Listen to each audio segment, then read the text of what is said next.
Hello नमस्कार दोस्तों, मेरा नाम है प्रशांत सिंह और आज हम डिस्कस करने वाले हैं सैनिक स्कूल के रिगार्डिंग कुछ थोड़ी बहुत टिप्स।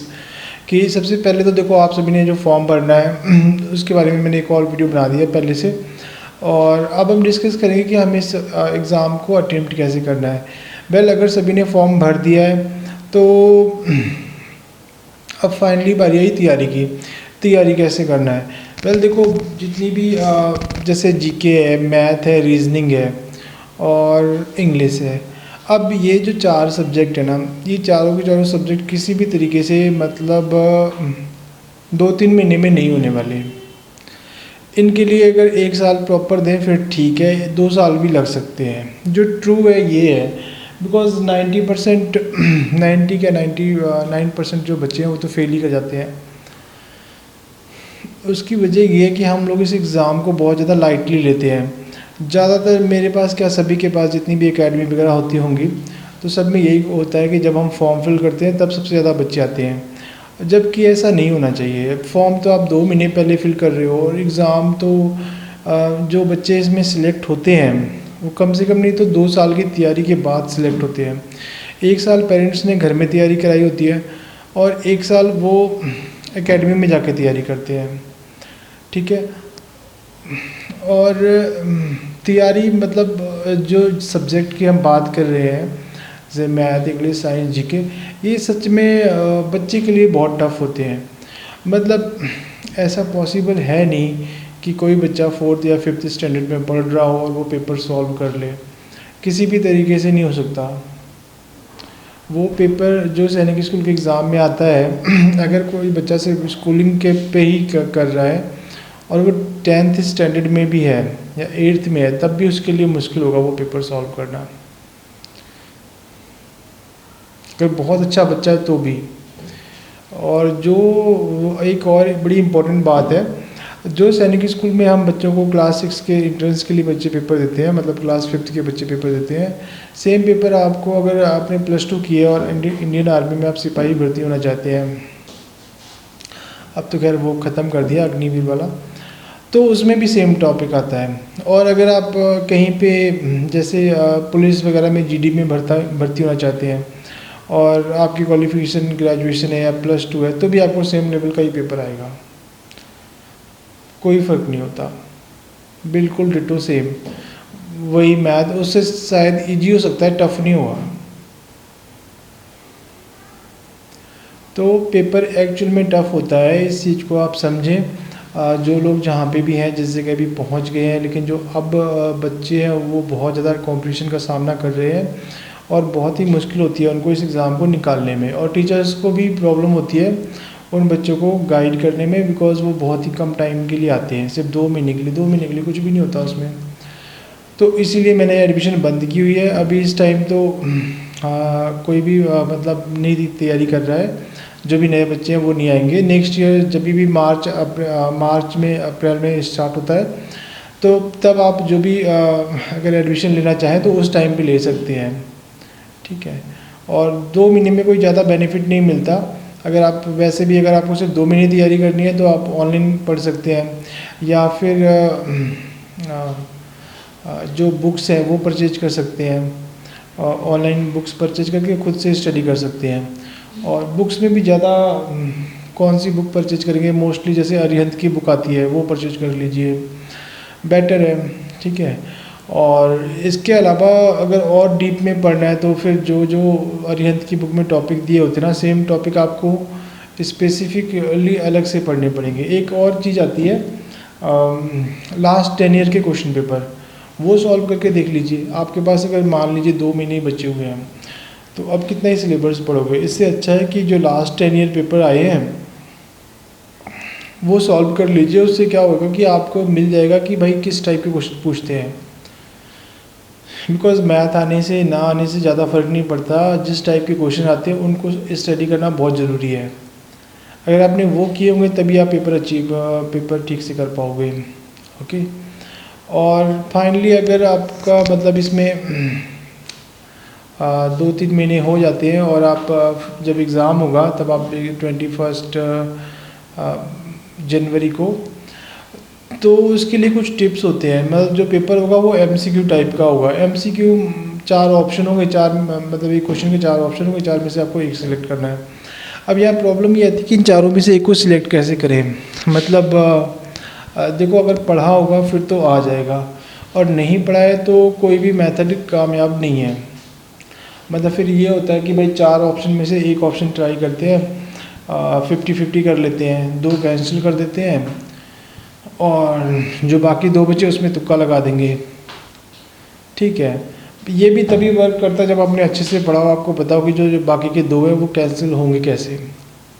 अगर मान लो कि आप मल्टीपल ऑप्शन टाइप में मतलब एग्जैक्टली बताया जाए तो चीट कोड का कोई मतलब बेनिफिट नहीं होता। वो भी तब होगा जब आपने कुछ स्टडी की होगी, तब आप उसको अप्लाई कर पाओगे। सभी के लिए मतलब अप्लीकेबल नहीं होता। और बस इसमें मेन इंपॉर्टेंट चीज़ ये है कि जो टाइम है वो बहुत ज़्यादा इंपॉर्टेंट होता है। आपको 3 घंटे के हिसाब से पेपर ख़त्म करना होगा। और टाइम को कैलकुलेट कैसे करेंगे, वही जो प्रीवियस ईयर पेपर है वो आप घर में बैठ के सॉल्व कर लो। अगर आपका उतने टाइम में हो जाता है तो ठीक है, और अगर नहीं होता है तो ट्राई करो। फिर आपको ये रहना चाहिए वहाँ पे जब पेपर देने जाओगे कि हम जब प्रैक्टिस सेट कर रहे थे मॉक टेस्ट, तो उसमें टाइम कम पड़ रहा था, तो हम उस हिसाब से सॉल्व करेंगे कि हम सारे क्वेश्चन अटेम्प्ट कर लें। और अगर कुछ गलत हो रहा है तो जैसे मान लो हमें कोई क्वेश्चन आया, हमें उसका कोई भी नहीं आता, कुछ भी नहीं आता, तो हम उसको छोड़ दें या उसमें टिक कर दें। देखो, इस पेपर में नेगेटिव मार्किंग तो कोई है नहीं, तो आपको छोड़ने का कोई बेनिफिट नहीं है। ठीक है, आपको उसमें टिक कर दो, नहीं आता तो भी कोई ना कोई एक ऑप्शन टिक कर दो। ठीक है, और अगर नेगेटिव मार्किंग हो किसी पेपर में तो फिर उसमें टिक नहीं करना है। वो आप अगर आपने गलत कर दिया तो उसके भी माइनस नंबर कट जाएंगे। इसमें ऐसा है नहीं, तो इसलिए आपको टिक करने की कोई ज़रूरत नहीं है।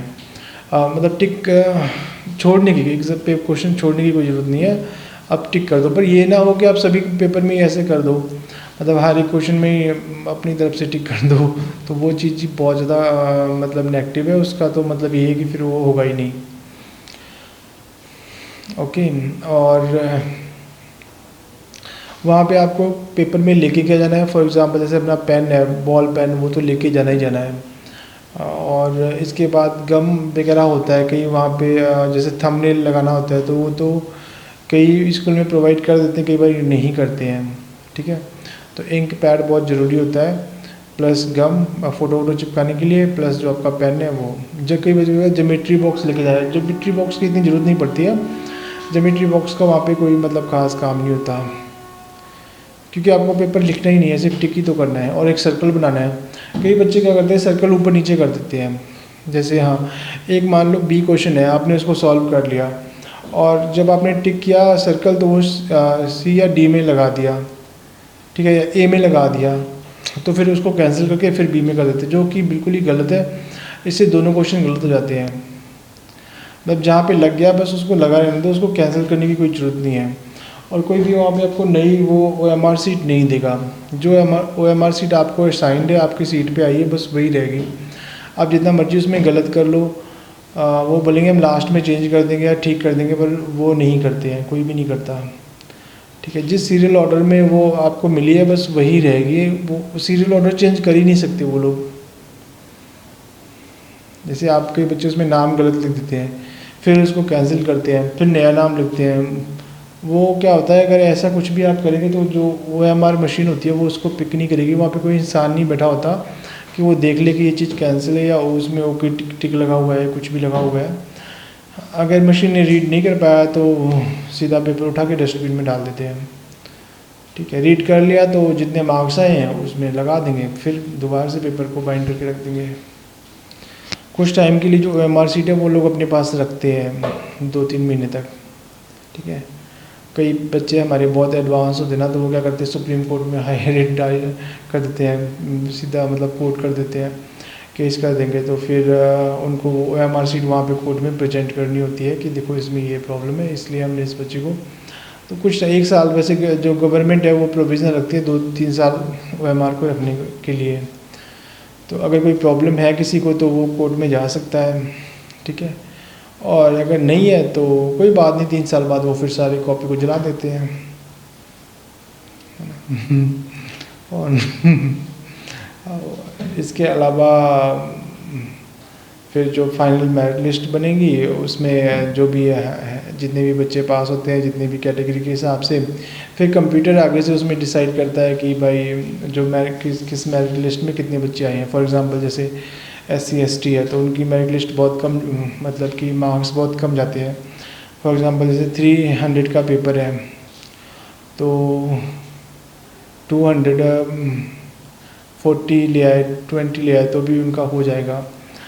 और अगर जनरल में हो तो 270-80 पे होगा आपका, ठीक है। तो अगर मान लो कोई ऐसी बच्चा है ST में है और उसके 280 आ गए, ठीक है, अब उसकी मेरिट लिस्ट जानी थी 240 पे, तो उसको क्या सीट मिलेगी? देखो उसमें ये होता है कि ये लोग पहले जितनी कैटेगरी होती ना, डिफेंस, ST SC सबको फिल कर देते हैं, ठीक है। फिर एक जनरल लिस्ट बनती है, उसमें जिसके जितने हाईएस्ट नंबर है वो जाता है। अब अगर मान लो कोई ST का बच्चा है जिसको ST वो लगा हुआ है, उसके 80 आए तो वो ST वाली सीट में नहीं जाएगा, मतलब कैटेगरी में नहीं जाएगा, उतने बच्चे तो फुल हो गए, वो जनरल वाली सीट में जाएगा। तो फिर कई जो जनरल कैटेगरी में होते हैं वो कहते हैं यार ये तो बड़ी गलत बात है कि पहले तो आपने अपना कोटा फुल कर दिया, बाद में जो बच्चे हैं वो यहाँ पे आ गए। वेल देखो जनरल का मतलब यही होता है कि जनरल कैटेगरी बनना, जनरलाइज्ड बेसिस सभी के मार्क्स चेक करने, उसमें जो टॉप पे होगा उसको रख लेंगे, वो चाहे किसी भी कैटेगरी का हो। और जो कैटेगरीज होती हैं उसमें कैटेगरी वाइज चेक करते हैं, ओके, कि इस कैटेगरी के इतने बच्चों ने अप्लाई किया तो उसमें से टॉप वाले उठा के रख लेते हैं, और बाकी नीचे वाले हैं वो नीचे रह गए, ऊपर वाले तो उसमें आ ही गए, है ना। ओके, और इसके अलावा इसके बाद फिर मेडिकल टेस्ट होगा। मेडिकल टेस्ट में फिर वही फिर से वापस 1 दिन का 2 दिन का होता है, उसमें भी अगर कोई फेल हो गया तो उसको भी निकाल देते हैं, ओके। और कोशिश यही करना कि जिस स्टेट में आप हो, जिस स्टेट का डोमिसाइल है उसी में आप अपना फॉर्म भरें, मतलब उसी में एग्ज़ाम सेंटर भी वहाँ पर ही हो और अप्लाई भी वहीं पे कर रहे हो। फॉर एग्ज़ाम्पल कई बच्चे ऐसे होते हैं, जैसे मान लो कोई बच्चा पंजाब में रह रहा है तो वो चाहता है कि मैं पंजाब को छोड़कर घोड़ाखाल वाले में, जैसे बच्चों को पता होता है कि कौन सा स्कूल सबसे अच्छा टॉप पे चल रहा है, तो ज़्यादातर बच्चों को ऐसा लगता है जैसे घोड़ाखाल जो है ना वो वहाँ पे जो स्कूल है वो सबसे अच्छा है, तो हम एक काम करते हैं वहाँ पे अप्लाई कर देते हैं।